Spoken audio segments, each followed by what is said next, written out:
Lalamove scam this year. We booked a Lalamove truck to deliver our item lipat bahay Cainta to Isabela. But our items were stolen. Motorcycle, gym equipment, and luggage containing baby essentials. Bumalik kami Manila para ayusin to. They asked us to send receipts of all the lost items. Around 150,000 ang worth ng nawala sa amin.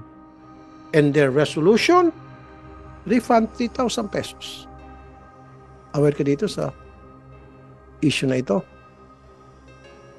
I want you to call this person after this hearing and I want action. I want positive action dito, sir. Aware ka dito, sir? But anyway, aware ka? Alam mo ito? Mr. Chair, hindi pa po naiakyat sa akin. Hindi pa po na-share sa akin ng teammates ko po yung tungkol po dito. Wala rin kayong hotline eh. Wala silang hotline. At kala ko sabi mo, kanina you have a hotline. Wala rin kayong hotline. Sabi nito, wala silang hotline. Makausap mo lang customer service nila pag pumunta ka sa office nila. And to call mo lang din sila makakausap. They will call you if nasa office kanila.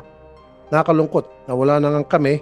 Gumastos pa ulit kami for processing this and yet Lalamove resolution is just to give us 3,000 pesos.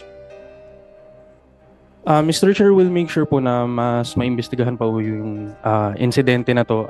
I'll give you the name and contact number of this person. Yes, Mr. Chair. At gusto ko po balikan nyo sila at bigyan nyo ng tamang compensation. Mr. Huwag naman 3,000, napaka-insulto naman. Yes, Mr. Chair.